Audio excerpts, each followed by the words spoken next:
As the Great Terror spirals on, Robespierre's colleagues see the Festival of the Supreme Being as his departure from the realm of reality. There are those who think that Robespierre really has reached so extreme and so unreasonable a position that he can't turn back, that his fanaticism has somehow overtaken him, and there are those who think he's just gone nuts. Once again, Robespierre's suspicions turn to those closest at hand.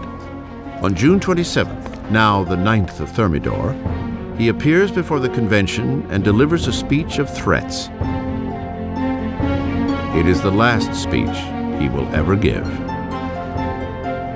Robespierre makes a tactical error. He comes in and announces that he has a new list of enemies of the Republic, but he won't give the list. Therefore, everyone is afraid they might be on the list, and when he comes back the next day to give the list, he is arrested before he can speak. An unexpected chorus of voices shouts Robespierre down. He is stunned into silence. The deputies declare him an outlaw and immediately remove him from the convention. Robespierre and several of his associates are taken to City Hall, where they remain under watch for the night. Shots ring out in the early morning. Guards race to the second floor. They fling the doors open to a grisly scene.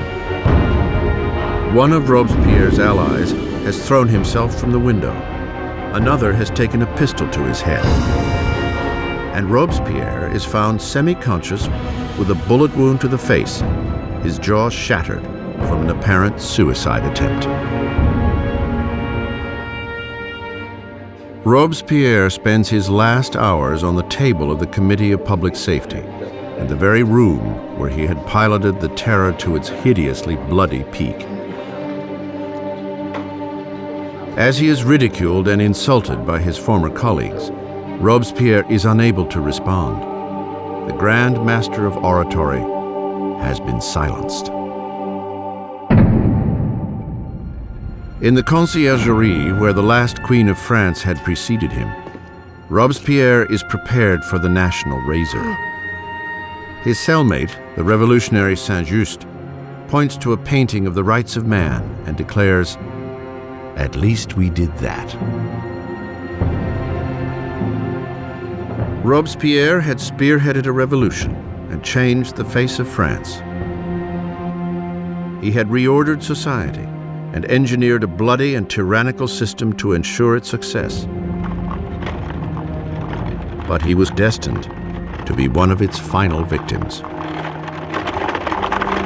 It turns out that there is a great deal of enthusiasm for ending the terror. Nobody can figure out how to do it. And what turns out to be the case is that the only thing that will end the terror, and apparently the only thing they can all agree upon, is the fall of Robespierre. On July 27, 1794, the guillotine comes down on the incorruptible. And the last blood of the terror is shed. The terror dies with Robespierre, but the revolution does not. The rights of man, democracy, the new republic, the accomplishments of the revolution would far outlive any of the revolutionaries themselves. France would enter a period of uncertainty, frozen between fear of another terror, or worse yet, a return to the oppressive monarchy that preceded it. 5 stagnant years would pass before power once again consolidated in the hands of a single man, Napoleon Bonaparte. Historians disagree over the end of the revolution. Some believe it died with the rise of Napoleon.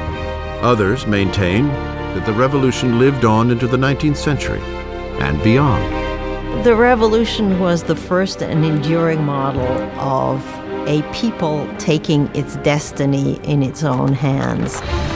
The idea that the subjects of the oldest, the most established, the most glorious monarchy in Europe could decide to completely rewrite their history was something that had extraordinary resonance.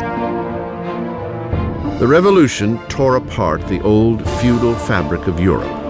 and forever changed the course of Western civilization.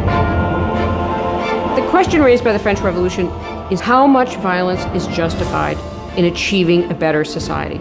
Do people have the right to overthrow what they see as an unjust system, to replace it with what they are convinced in their hearts is a more just system?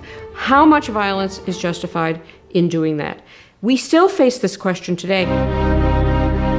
As Robespierre and his colleagues were driving their country into the future, many of them must have wondered what the final outcome would be. More than 200 years after the birth of the French Republic, the ghost of Robespierre hangs over revolutions from Russia to Vietnam, China to Latin America. The French experiments with democracy have inspired models all over the world. Wherever tyranny takes root, the cry for justice is eternal, for liberty, equality, fraternity, for revolution.